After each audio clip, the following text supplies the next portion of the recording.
ಒಂದು ಕಿಂಡಿಯಿಂದ ಎರಡು ದಿಕ್ಕಿಗೆ ಗುಂಡು ಹಾರಿಸುವುದು ಇದರ ವಿಶೇಷತೆ. ಟಿಪ್ಪು ಸುಲ್ತಾನರ ಕಾಲದ ಶೌರ್ಯ, ಯುದ್ಧ ತಂತ್ರ ಮತ್ತು ಇತಿಹಾಸವನ್ನು ಇಂದಿಗೂ ಜೀವಂತವಾಗಿಟ್ಟಿರುವ ಮಂಗಳೂರಿನ ಐಕಾನಿಕ್ ಹೆರಿಟೇಜ್ ಇದು ಸುಲ್ತಾನ್ ಬತ್ತೇರಿ. 18ನೇ ಶತಮಾನ ಮಂಗಳೂರು ಟಿಪ್ಪು ಸುಲ್ತಾನರ ಆಡಳಿತದ ಸಮಯದಲ್ಲಿ ಬ್ರಿಟಿಷರ ಹಡಗುಗಳು ಗುರುಪುರ ನದಿಯ ಮೂಲಕ ನಗರವನ್ನು ಪ್ರವೇಶಿಸದಂತೆ 1784ರಲ್ಲಿ ಬೋಳೂರು ಬಳಿ ಸುಲ್ತಾನ್ ಬತ್ತೇರಿ ಎಂಬ ಕಾವಲ್ ಗೋಪುರವನ್ನು ನಿರ್ಮಿಸಲಾಯಿತು. ಬಟ್ಟೇರಿ ಎಂದರೆ ಬಂದೂಕುಗಳ ಸಂರಕ್ಷಣೆ ಕೇಂದ್ರ. ಕಾಲಕ್ರಮೇಣ ಇದು ಸುಲ್ತಾನ್ ಬತ್ತೇರಿ ಎಂದು ಪ್ರಸಿದ್ಧಿಯಾಯಿತು. ವೃತ್ತಾಕಾರದಲ್ಲಿ ಕಪ್ಪು ಕಲ್ಲಿನಿಂದ ಕಟ್ಟಿದ ಈ ಗೋಪುರದಲ್ಲಿ ಮದ್ದುಗುಂಡುಗಳ ಸಂಗ್ರಹ ಕೊಠಡಿಯನ್ನು ಕಾಣಬಹುದು. ಒಂದು ಕಿಂಡಿಯಿಂದ ಎರಡು ದಿಕ್ಕಿಗೆ ಗುಂಡು ಹಾರಿಸುವುದು ಇದರ ವಿಶೇಷತೆ. ಎರಡನೇ ಆಂಗ್ಲೋ ಮೈಸೂರು ಯುದ್ಧವು ಈ ಮಂಗಳೂರು ಒಪ್ಪಂದದೊಂದಿಗೆ ಅಂತ್ಯಗೊಂಡ ಬಳಿಕ ಸುಲ್ತಾನರು ಈ ನಗರಕ್ಕೆ ಜಲಾಲಾಬಾದ್ ಎಂದು ನಾಮಕರಣ ಮಾಡಿದರು. ಆ ಸಮಯದಲ್ಲಿ ಸುಲ್ತಾನರು ನಮಾಜ್ ಮಾಡಲು ಝೀನತ್ ಬಕ್ಷ್ ಮಸೀದಿಗೆ ಭೇಟಿ ನೀಡುತ್ತಿದ್ದರು. ಅವರು 1793ರಲ್ಲಿ ಈ ಮಸೀದಿಯನ್ನು ಮರುನಿರ್ಮಿಸಿದರು.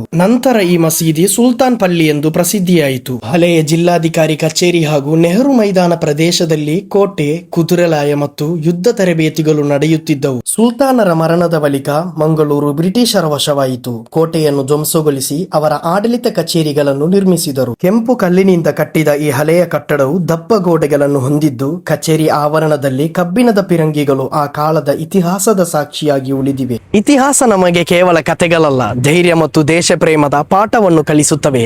ಹಳೆಯ ವೀರರ ಕಥೆಗಳು ಎಂದಿಗೂ ಪ್ರೇರಣೆಯಾಗಿ ಉಳಿಯುತ್ತದೆ. ಸುಲ್ತಾನ್ ಅವರ ಧೈರ್ಯ ಮತ್ತು ದೇಶದ ಮೇಲಿನ ಪ್ರೀತಿ ನಮಗೆ ಸ್ಫೂರ್ತಿಯಾಗಲಿ ಎಂದು ಆಶಿಸುತ್ತಾ ಮತ್ತೆ ಭೇಟಿಯಾಗೋಣ.